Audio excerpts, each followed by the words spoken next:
Ako po si Archbishop Martin Sarmiento Humuan, ang Arsobispo po sa Archdiocese sa Osamis. I am calling all faithful, particularly the people of Jimenez, to please attend our right for repentance, our right for acknowledging our sins. Importante kaayo nga ato kining pagabuhaton kay aton mang natakda nga sa Agosto 7 mao ang ato nga paghimo sa mga ritual aron atong mapakita ang atong paghinulsol sa atong mga sala.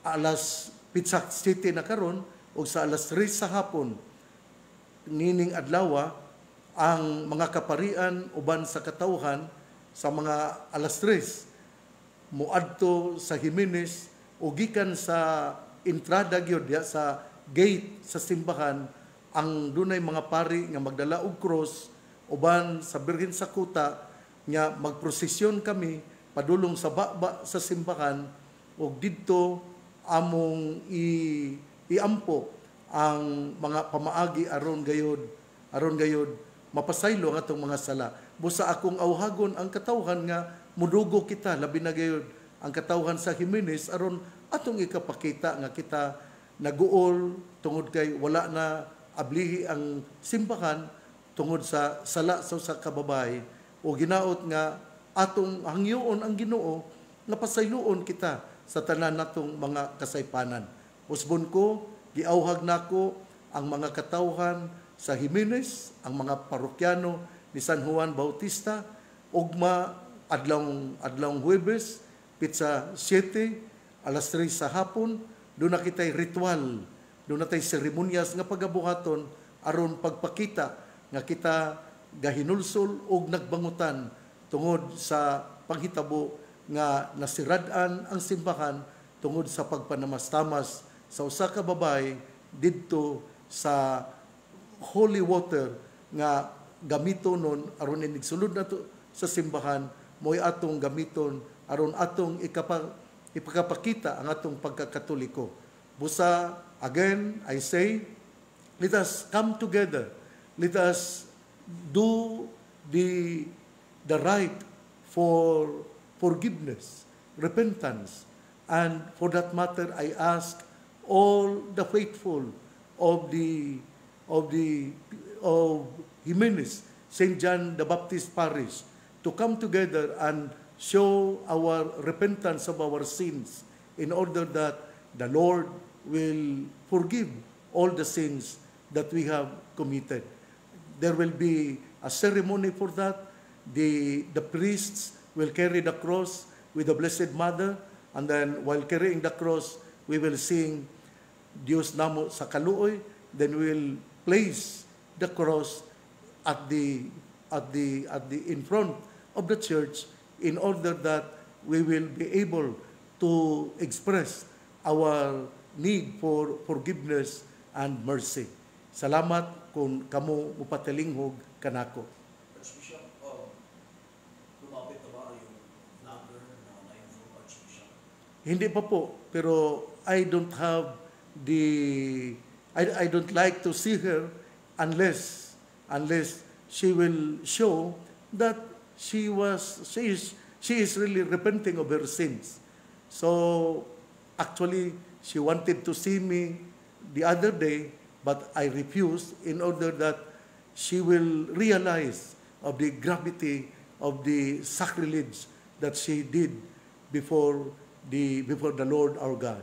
Archbishop, may statement ng CDCP na kailangan talaga respetuhin ang simbahan. Opo, meron na po. Through the spokesman of the Catholic Bishops' Conference of the Philippines, ni Father sa usa ka pare din na sa CBCP.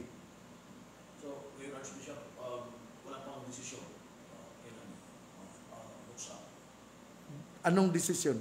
Sa pagbukas ng parokya, Archbishop? Wala pa po. Kailangan nga makita natin na ang mga tao, the whole people, the Catholic faithful, are really clamoring to see the Lord, to see the church, the opening of the church, in order that they will be able to enter the church and continue the celebration of the Holy Eucharist and to pray before the Blessed Sacrament.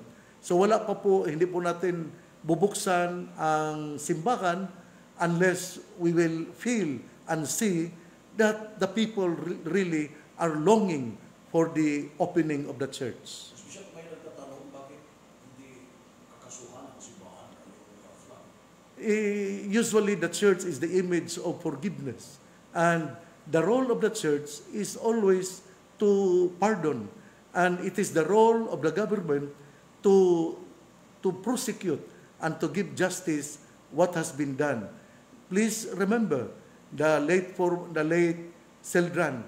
He did something in the cathedral in Manila, and the Cardinal Rosales had forgiven him, but it was the government who prosecuted him. Remember also the late St. John Paul II. He was shot by Mehmet Agca in 1978. But when the Pope recovered, he visited Mehmet Agca, the frustrated murderer, and the Holy Saint Pope John Paul II said, I have forgiven you, but since you did something wrong, you have to suffer the consequence. You have to experience the meaning of justice. So, ibig sabihin, walang planong magpasaka ng kaso ang simbahan pa with the government, local government unit of Jimenez Paso. Yun po, kailangan ang gobyerno ang gagawa ng paraan paano ma-disiplina itong babae. Archbishop, after dito, ano bang expected natin? Lalo na sa mga faithful from Jimenez. Kailangan na magpakita ang sambayanan na sila po ay longing for the Holy Eucharist, longing for the opening of the church, in order that they will be able to say their prayers and be in union with God inside the church. So, ibig sabihin, Archbishop, kansilado lahat ng mga schedule sa mismo na parokya. Opo, in fact, the church is closed. And because the church is closed, then no activities, religious activities within the parish of St. John the Baptist, meaning even in the capilla level, no religious activities. It will be the whole parish of St. John the Baptist. Ang parokya po natin ay may mga kapilya, binawalan po natin sila na gagawa ng mga religious activities. No religious activities even in the capilla level. Possible, Archbishop, gagawin sa karating na mga parokya. Opo, pupunta sila sa ibang parokya para maggagawa sila sa kanilang mga religious activities. So, maging lesson learned na ito sa mga faithful.